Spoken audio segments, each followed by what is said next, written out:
My name's Lynn Bell. I'm the homes manager at Cedar House and I've been here 16 years. 6 years as an officer in charge and the last 10 years as the manager. Hard work, but it can be very rewarding.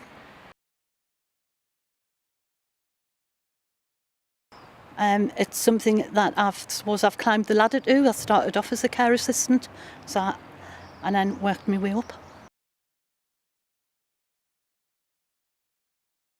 I've enjoyed every single one of them for different reasons.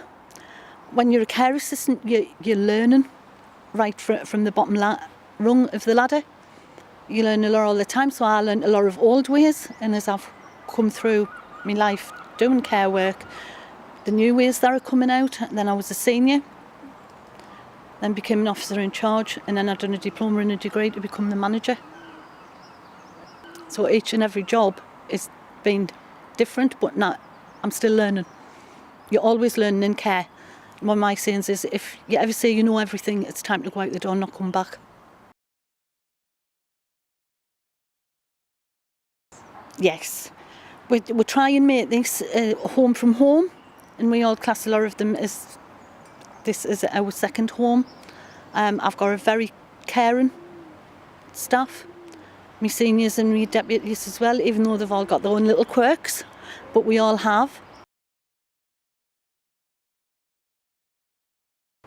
Yeah, they've got different types. They're not all Alzheimer's. We've got Lewy bodies. At the moment I haven't, but we have had people in with coughs. We have had different dementias. We've got people who suffer with Parkinson's, who do get a dementia where they hallucinate, and it's normally an animal. So that gets and we get them laughing about it. We don't laugh at them, we laugh with them.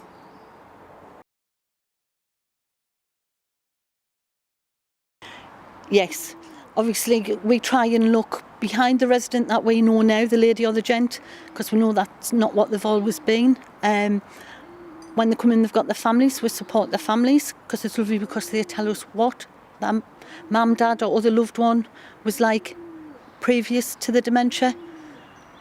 And I would say, yeah, we do. We have a very close bond with them.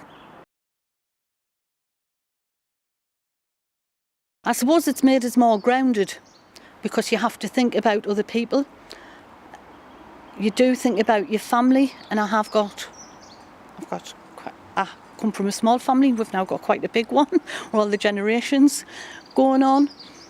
There's different generations, because I've got now from baby grandson all the way to his dad, to me, and then to my own mum. And because she's getting older and more frail, I don't know if that's helped me understand a bit more about what she's going through with the kind of work that I do. The ones who's got behaviour problems, you can get so frustrated, but you've got to keep yourself grounded and level, because there's certain steps that you take when your person's got challenging behaviour. You have to do the steps right, otherwise by the time you get to the mental health team, they're saying you haven't done this, you haven't done that, and you're thinking, oh. And the most challenging is when we can't get to the bottom of the behaviour, which sometimes you don't. You don't always get to know why.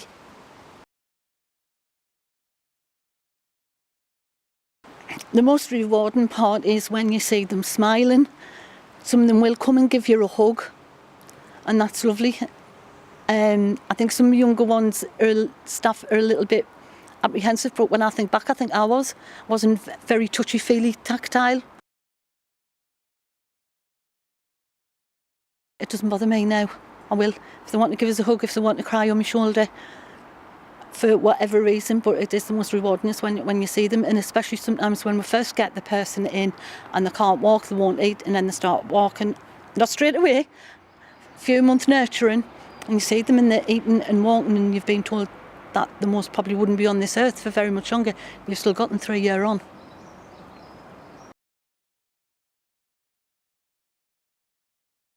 Right, it's a specialised training for people with dementia. They did actually come in-house and do it. Originally there was only 2 staff got trained in it, and then there was another 10. Didn't get the full training, but the staff who were trained did. And what it is it's pom-poms and scarves, and it's armchair exercises. And they have titles for each CD. It's like sometimes it's household. So there would be to music, waving the pom-poms about, as cleaning the windows, household chores, what they know. And that's what triggers their memories off. We also do the ones where it's seasonal. And at the moment, we've got the summertime.